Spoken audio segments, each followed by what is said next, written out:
আপনাদের সঙ্গে রয়েছি আমি চয়নিকা।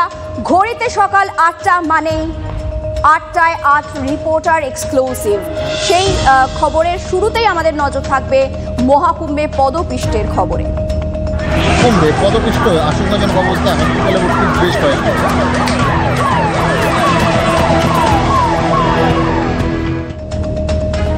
মহাকুম্ভে পদপিষ্ট হয়ে মৃত্যু কলকাতার বাসিন্দা ছেলে মেয়ে এবং বোনের সঙ্গে কুম্ভে গিয়েছিলেন কলকাতা পুরসভার ৯৫ নম্বর ওয়ার্ডের বাসিন্দা বাসন্তী পোদ্দার।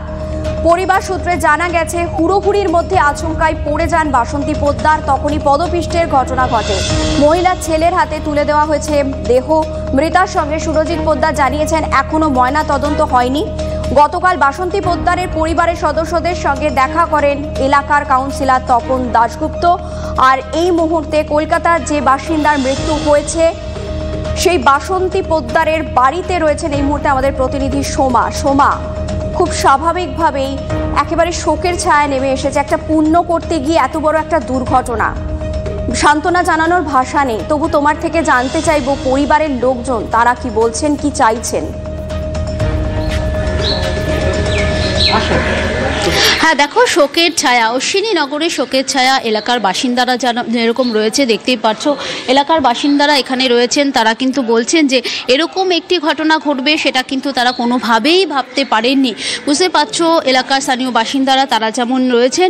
আমি পরিবারের লোকের সাথে কথা বলবো, অর্থাৎ বাসন্তী দেবী যিনি মারা গেছেন তার পরিবারেরই তার যা হন সম্পর্কে তিনি রয়েছেন। হ্যাঁ, উনি পুণ্য স্নানে গিয়েছিলেন। কে কে গিয়েছিলেন সঙ্গে, কবে জানতে পারলেন? ওনার মেয়ে গেছে, ছেলে গেছে, ওনার বড়দি গেছে, যে মারা গেছে তার বড়দি গেছে, আর উনি গেছে, 4 জন গেছে। সোমবার দিন কবে রওনা দিয়েছিলেন ওনারা? আমি দেখলাম সোমবার দিন 3টের সময়, বেলা 3টের সময় এখান থেকে গেছে, 3টে সাড়ে 3টে। মানে এরকম একটি ঘটনা, মানে ওরা কোথায় গেছে সেটা জানি না, কিন্তু পরে শুনতে পারলাম ওই সেই সময় গেছে। হ্যাঁ, এই বাসন্তী দেবী মানে যাওয়ার আগে কি কি কথাবার্তা হয়েছিল পরিবারের লোকের সাথে বা আপনাদের সাথে? না, সেরকম কোনো কথা হয়নি আমার সাথে।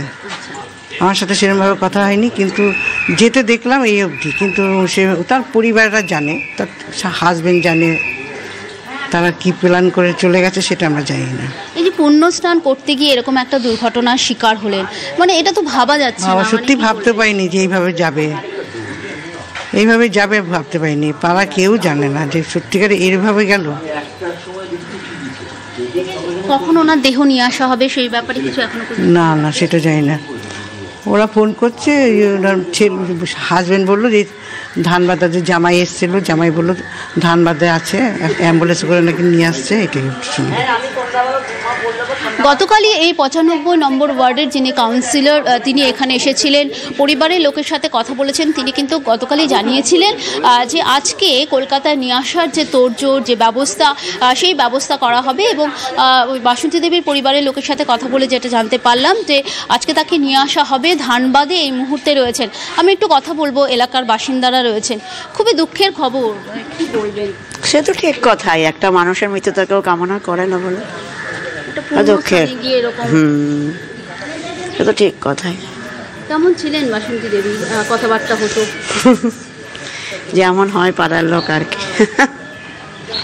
বুঝতে পারছো এখানে পরিবারের লোকেরা তারা কিন্তু অপেক্ষা করছেন, যেহেতু বলা হয়েছে এখনো পর্যন্ত ধানবাদে রয়েছে। জানতে চাইবো, বাসন্তী দেবীর ছেলে সুরজিৎ বাবু জানিয়েছিলেন যে দেহ হাতে তুলে দেওয়া হয়েছে ঠিকই, কিন্তু ময়না তদন্ত হয়নি। ময়না তদন্ত সেক্ষেত্রে কলকাতায় আসার পর হবে কিনা বা কবে হবে সে ব্যাপারে কিছু আলোকপাত করতে পারো? হ্যাঁ দেখো, যেটা এখনো পর্যন্ত আমরা জানতে পাচ্ছি যে দেহ, পরিবারের লোকেরা যারা বলছেন যে দেহ এখনো পর্যন্ত ধানবাদে রয়েছে, ধানবাদ থেকে নিয়ে আসা হবে। যেহেতু দেহ ধানবাদে রয়েছে সেহেতু হয়তো যে পোস্টমর্টম, একটু জানতে চাইবো দেহকে পোস্টমর্টম হয়ে গেছে সেটা কি কিছু বলবেন? না, সেটা জানি না গো। আপনারা জানেন না? না, এখানে কেউ জানে না।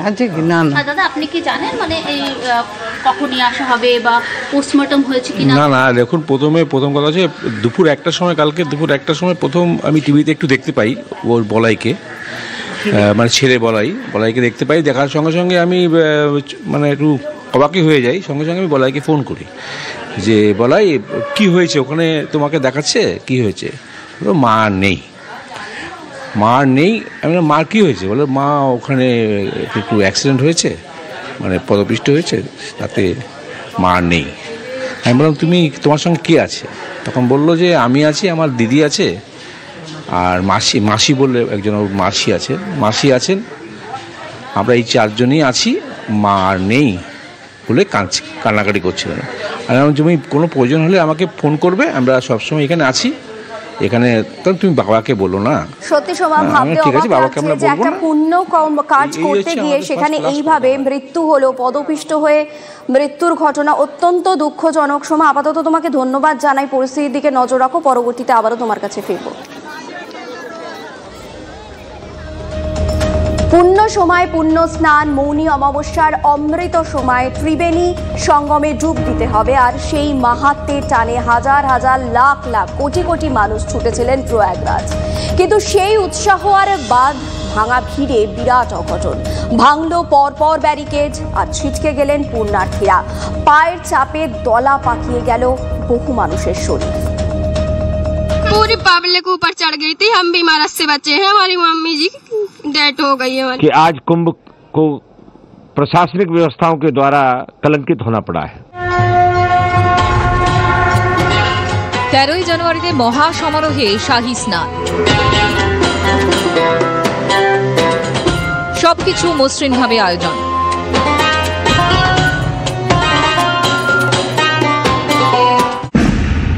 আর পুণ্যক্ষণেই হয়ে গেল ছন্দ পতন। মৌনী অমাবস্যার রাতে আর্তনাদের কোলাহল প্রয়াগরাজে।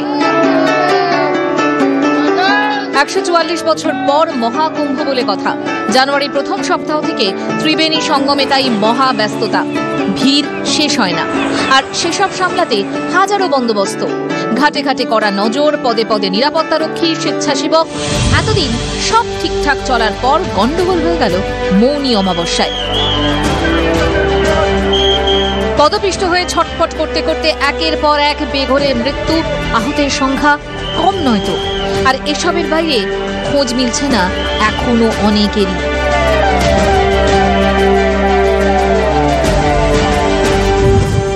মৌনী অমাবস্যার তিথি 28 জানুয়ারি সন্ধ্যা 7:32 থেকে 29 জানুয়ারি সন্ধ্যে 6:05 পর্যন্ত। বুধবার ভোর 5:25 থেকে 6:18 পর্যন্ত ছিল অমৃত স্নানের সময়। তবে তার অনেক আগেই কোটি কোটি পুণ্যার্থী পৌঁছে যান ত্রিবেণী সঙ্গমের কাছে। তাদের অনেকেই এগোতে চান ঘাটের দিকে, আর দর্শনার্থীদের আটকাতে রাখা হয়েছিল বিরাট বিরাট ব্যারিকেড। কিন্তু স্নান শুরুর খানিকটা আগে গভীর রাতে শুরু হয়ে যায় হুড়োহুড়ি। সূত্রের খবর, রাত 2টো নাগাদ জনসমুদ্র আছড়ে পড়ে ব্যারিকেডের উপর, ভেঙে যায় ব্যারিকেড, পদপিষ্ট হন অনেকেই। अचानक भीड़ आ गई, भीड़ में हम फंस गए, लोग धक्का मारने लगे, हम नीचे गिर गए, बहुत लोग नीचे गिर गए, बहुत ज्यादा भीड़ कंट्रोल नहीं हुआ, एक पर एक ऐसा गिरते रही। ব্যারিকেডের একদিকে পুলিশ, উল্টো দিকে কোটি কোটি মানুষের ভিড়ের চাপ, আর সেই ভিড় স্রোতের মতো এগিয়ে আসছে ব্যারিকেডের দিকে। আর তারপরই তুমুল বিশৃঙ্খলা, ধাক্কাধাক্কি, গুতোগুতি, একজনের উপর আরেকজনের উঠে পড়া, বেঘুরে চলে গেল প্রাণ। अखाड़ा मार्ग पर जहां पे अखाड़ों के अमृत स्नान के दृश्य से बैरिकेड्स भी किए गए थे, तो बैरिकेड्स को फांद करके आने में कुछ श्रद्धालु गंभीर रूप से घायल हुए हैं। পরিস্থিতি বেগতিক, দ্রুত পুলিশ বাহিনী থেকে রক্ষীরা পরিস্থিতি সামাল দেয়। অ্যাম্বুলেন্সে চাপিয়ে তড়িঘড়ি আহতদের নিয়ে যাওয়া হয় হাসপাতালে। आज की जो घटना थी संभवतः उसका कारण ये रहा कि पब्लिक का चूंकि प्रेशर बहुत ज्यादा था। आज कुंभ में 10 करोड़ का आंकड़ा जो है वो पार हुआ है आने वालों का, तो भीड़ का प्रेशर इतना था कि किसी संभवतः गेट पे, चेंजिंग रूम के गेट से किसी के पैर टकराने की वजह से वो गेट गिर पड़ा और एक भीड़ के हिस्से पे गिरा, जिसकी वजह से पैनिक वहां पे हो गया। और पैनिक पब्लिक पे जब गेट गिरा तो उसकी वजह से ये हादसा हुआ। এবারের মহাকুম্ভে মৌনী স্নান যে বাঁধ ভাঙা ভিড় হবে তা আগে থেকেই হিসেব ছিল প্রশাসনের কাছে। তার জন্য নেওয়া হয়েছিল বন্দোবস্ত। তবে শেষ পর্যন্ত আটকানো গেল না অঘটন। पिछले स्नान के बाद भी हम सब अखाड़े वालों ने पूरे प्रशासन को सचेत किया था, और प्रशासन जब ये आंकड़ा देख रहा है कि 50 करोड़ आने वाले हैं, 40 करोड़ आने वाले हैं, जब प्रशासन का ये अनुमान था तो उसको सेना के हवाले कुंभ को क्यों नहीं किया गया? সেই জানুয়ারির প্রথম সপ্তাহ থেকে মহাকুম্ভে পুণ্যার্থীদের আসা যাওয়া সব সময় লোকারণ্য, আর সেসব ভিড় ছাপিয়ে যায় মৌনী অমাবস্যার রাতে। একদিনেই 10 কোটির সমাগম, আর এই বিরাট সংখ্যক পুণ্যার্থীর মহাসমাগমের রাতেই মহা বিপর্যয়। মহাকুম্ভে পদপিষ্ট হয়ে একাধিক মৃত্যু, সুপ্রিম কোর্টে জনস্বার্থ মামলা দায়ের। আরো বিস্তারিত জানবো, আমাদের সঙ্গে রয়েছেন আমাদের প্রতিনিধি জ্যোতির্ময় কর্মকার। জ্যোতির্ময়, কি খবর রয়েছে? বিশাল তিওয়ারি নামে একজন আইনজীবী, তিনি একটি জনস্বার্থ মামলা দায়ের করেছেন এবং যে পদপিষ্ট হওয়ার ঘটনা গতকাল ঘটেছে, সেই ঘটনাতে যারা দায়িত্বশীল সরকার রয়েছেন, যাদের দায়িত্ব ছিল কিন্তু তারা দায়িত্ব পালনে ব্যর্থ হয়েছেন এমন সরকারি আধিকারিক, মন্ত্রী এবং কর্তৃপক্ষ, তাদের বিরুদ্ধে যাতে যথাযোগ্য ব্যবস্থা গ্রহণ করা হয় সেই আবেদন তিনি জনস্বার্থ মামলায় জানিয়েছেন। দ্বিতীয়ত, এই কুম্ভ মেলাতে যাতে এই ঘটনার পুনরাবৃত্তি না হয় সেই কারণে শুধুমাত্র উত্তরপ্রদেশ সরকার নয়, তার পাশাপাশি প্রত্যেকটা রাজ্য সরকারকে উদ্যোগী হতে হবে, সেই গাইডলাইন যাতে সুপ্রিম কোর্ট দেয় জনস্বার্থ মামলায়, সেই বিষয়টিও তিনি উল্লেখ করেছেন। প্রত্যেকটি রাজ্যে, সংশ্লিষ্ট রাজ্যের যারা পুণ্যার্থী আসছেন তাদের জন্য ব্যবস্থাপনা তৈরি করার দায়িত্ব কোর্ট নিতে হবে এবং সেক্ষেত্রে প্রত্যেক ভাষাতে সেখানে যাতে গাইডলাইন দেওয়া থাকে, রোড ডিরেকশন দেওয়া থাকে এবং প্রত্যেকের জন্য যাতে তাদের সংশ্লিষ্ট রাজ্য সরকার ব্যবস্থা গ্রহণ করে তার জন্য সুপ্রিম কোর্ট নির্দেশিকা দিক, এই আবেদন জানানো হয়েছে। এর পাশাপাশি কুম্ভ মেলা আয়োজনের মূল রূপরেখা কি ছিল তাও সুপ্রিম কোর্ট চেয়ে পাঠায়, এই বিষয়টিও এই পিআইএল এ দাবি করা হয়েছে। যে খবর আমরা পাচ্ছি যে এই আইনজীবী বিশাল তিওয়ারি তিনি আজকে প্রধান বিচারপতি সঞ্জীব খান্নার বেঞ্চে বিষয়টি মেনশন করবেন এবং দ্রুত শুনানির আর্জি জানাবেন। ধন্যবাদ জ্যোতির্ময়। পদপৃষ্ঠে মৃত্যু ঘিরে কুম্ভে যেন পূর্ণ রাজনীতি। পুণ্যার্থীদের করুণ পরিণতির জন্য ভিআইপি সংস্কৃতির দিকেই আঙুল তুলছেন বিরোধীরা। তাদের অভিযোগ, ভিভিআইপিদের নিরাপত্তা দিতে গিয়ে সাধারণ পুণ্যার্থীদের সমস্যার মুখে পড়তে হয়, তার ফলেই এই দুর্ঘটনা। যদিও উত্তরপ্রদেশ প্রশাসন বলছে পরিস্থিতি নিয়ন্ত্রণ। মহাকুম্ভে মহাবিপর্যয়, প্রয়াগরাজে পদপিষ্ট হয়ে মৃত্যু মিছিল। পূর্ণ স্নানে এসে চলে গেল একটার পর একটা প্রাণ। আর পদপিষ্ট এবং মৃত্যু ঘিরে রাজনীতির জল আরো ঘোলা হলো। বিরোধীদের অভিযোগ, সরকার সাফল্যের সঙ্গে যেভাবে এই মহাকুম্ভ আয়োজন করছে তাতে সরকার কোন পর্যায়ে গিয়ে কাজ করছে এত বড় আন্তর্জাতিক মেলা আয়োজনের ক্ষেত্রে, সেই বিষয়টিও প্রতিষ্ঠা করতে মরিয়া ছিলেন যোগী আদিত্যনাথ।